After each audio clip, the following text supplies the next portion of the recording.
Morning. Ngayon guys, road trip po tayo at ikutin mula tayo Antuyon, papunta tayo ng Portulin. At ngayon makita natin itong ganda ng bagong gawa na kalsada ngayon. Kasama ko yung tatay ko. Yeah, yan ang kasama ko ngayon. Siyempre, Barangay Antuyon. Barangay Antuyon to Barangay Portulin. Barangay Portulin. Napakaganda ng kalsada. Pangantukan Bukidnon. Yan po. Barangay Portulin, Pangantukan Bukidnon.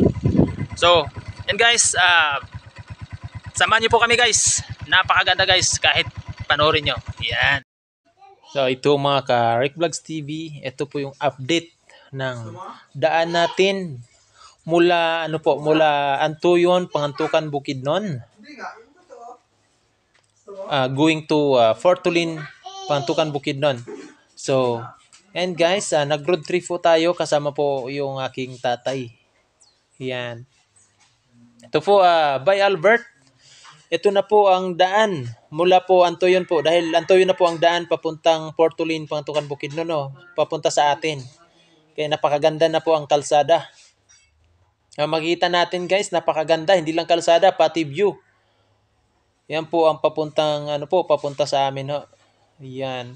Dahil po matagal na po ako hindi nakauwi. Dati hindi po ganito yung kalsada. At pag-uwi ko is nagkaganito na dahil po napakaganda na ginagawa. Hanggang ngayon, patuloy pa rin silang gumagawa.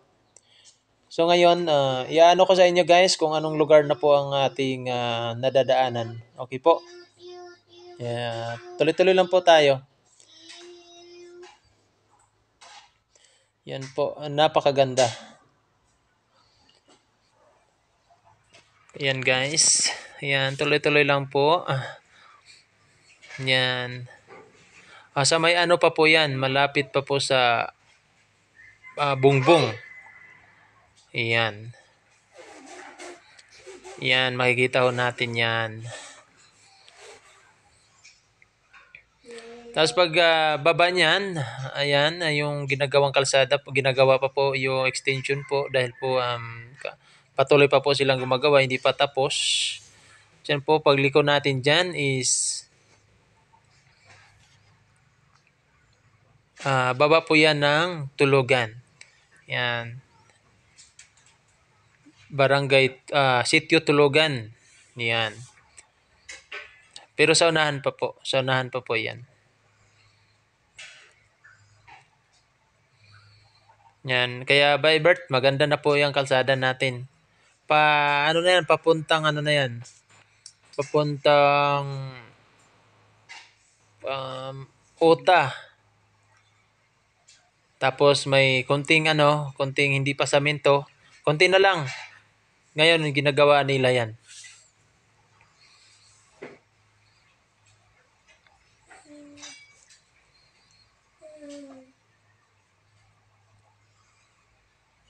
So, ito po. Nandiyan na po tayo sa saan ba to? Hindi ko pa po gaano kabisado. Ayan. Sa, na yan? Sa Sitio Tulugan po. Sitio Tulugan. Sa baba ng Sitio Tulugan po. Yan po yung karugtong na yung tulay na yan, yung sapa na yan ay karugtong ng yung sapa ng Ota. Yan. Tapos pag akyat natin diyan, ayan na po. Diyan na po tayo sa may lagpas ng Tulugan, sa may Ota na po yan, Sitio Ota po. Sitio Ota. Ota, sakop po ng Portulin, Pangantukan, Bukidnon. So ayan na po. Pa rin yan.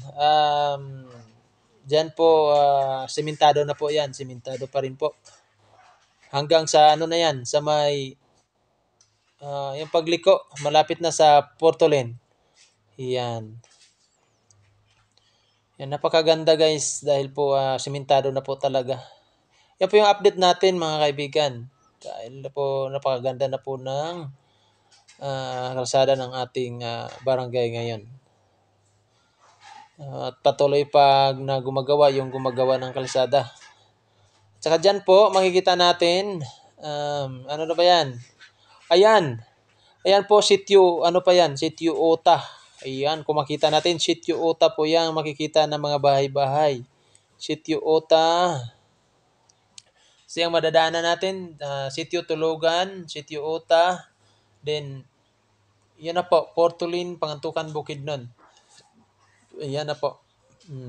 Sitio Ota pa po yan. So, napakaganda na po ng daan talaga. Di po talaga basta-basta. At napakaganda ng tanawin. Yan. Kung makikita natin, ayan po, masilip din po natin ang Mount Kalatungan. Diyan. Sa mismong Sitio Ota po. Yan. Makita natin yan. Ayan po. Yan, tuloy-tuloy lang po tayo hanggat sa Portulin, Pangantukan, Bukidnon, kung saan doon po yung lugar po natin na pupuntahan. Kaya enjoy lang po tayo guys sa road trip. Yan, tuloy-tuloy lang po tayo sa pag-road trip po.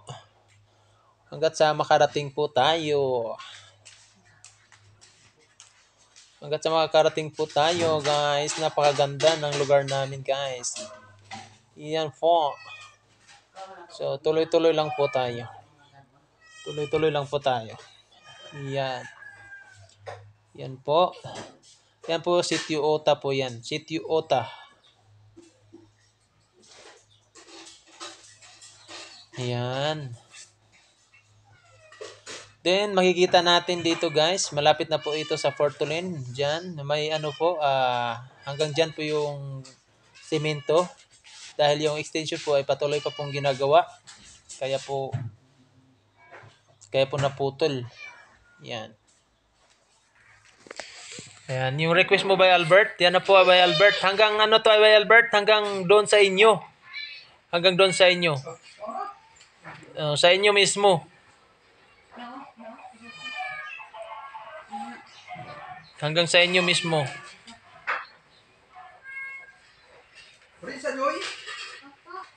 Hanggang sa inyo po mismo guys. Hanggang sa inyo po. Hanggang sa inyo by Albert. Yan po by Albert. Yan. Yan na po. Malapit na po tayo sa Portulin, Pangantukan, Bukidnon. Yan po. Yan. So, hanggang dyan, medyo putol yung kalsada pero patuloy pagdating sa pag malampasan lang yung pinakabundok.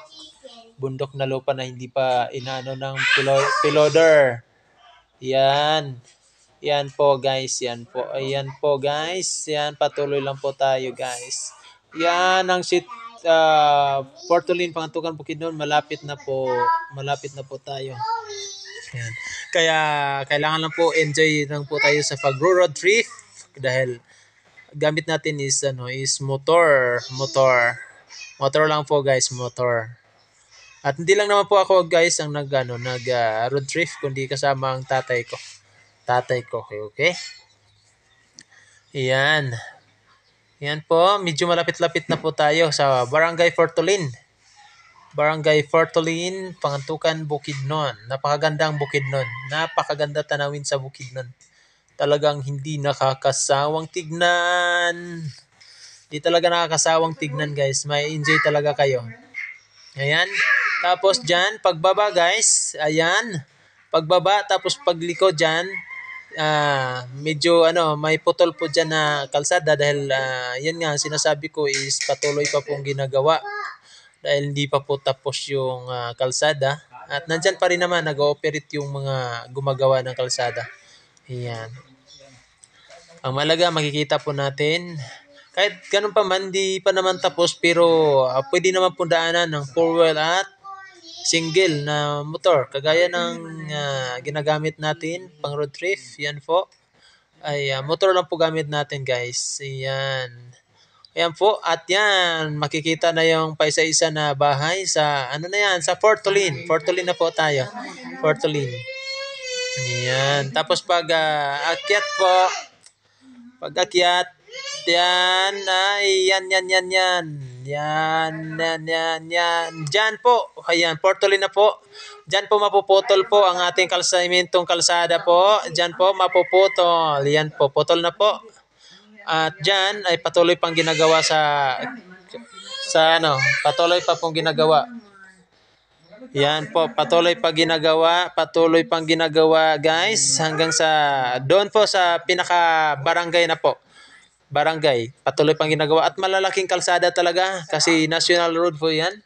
National road. Ayan po, ayan. Ayan po sila guys, yun po yung gumagawa po. Gumagawa pa po ng kalsada. Ayan. Hanggang doon lang po sa may taas po, sa may Welcome Portolin. Pantukan Bukid yun yung tapos po sa pagsisemento. Eh dyan, ano na po yan? Ginagawa pa rin yan ngayon, ginagawa. Ayan. Ayan po. So, ang ano natin, ito Barangay Fortulin na po. Welcome Barangay Fortulin. Hanggang doon po sa may dulo. At may daan na po na ginagawa patungong Valencia. Fortulin to Valencia. Valencia City. Tapos Dominorog. Yan. Mayroon na pong papuntang Dominorog pero hindi pa po tapos guys. Kung saan tayo hinto doon po muna ang kalsada. Pero patuloy pong ginagawa sa ngayon. Kaya guys, sa Portolin na po tayo guys, Portolin. Yan po ang Portolin. Portolin na po tayo. Yan po. Tignan natin guys. Diba guys? Kahit ganun pa man di pa tapos, pero napakaganda ang ating kalsada ngayon. 13 years ako sa Manila. Pagbalik ko, ganyan na kalsada guys. Napakalupit na guys. Napakalupit guys. Yan, napakalupit guys. Ayan na po. Ayan na po. Paglikod dyan guys, hanggang doon lang po muna tayo dahil yung way na yan, yung ginagawa po, ay papuntang ano po yan, Portolin, Valencia, at saka Portolin, Dumidorog. Yan po yung kalsada na ginagawa. So, malapit na po tayo guys. At ang dulo niyan by Albert, yun po ang kung saan doon po sa inyo by Albert. Yan po ang inyo by Albert. Diyan, sa pinakadulo po niyan. Ayan po ang papuntang Valencia, yung Paditso. Yung Paliko by Albert is ano yan, papunta Dominorog po yan, Dominorog. Kaya, yun po guys, maraming salamat. Yan po ang update natin. Thank you. Hope na magustuhan niyo po ang ating video. Sa mga nanonood, maraming salamat at saludo po ako sa inyong lahat. Maraming salamat po. Salamat po. Ito, Rick Vlogs TV. Huwag niyo po kalimutan, subscribe, like, share, and comment sa ating YouTube channel. Maraming salamat ulit, mga Rick Vlogs TV. Thank you. Yan po, Barangay Fortolin. Thank you po.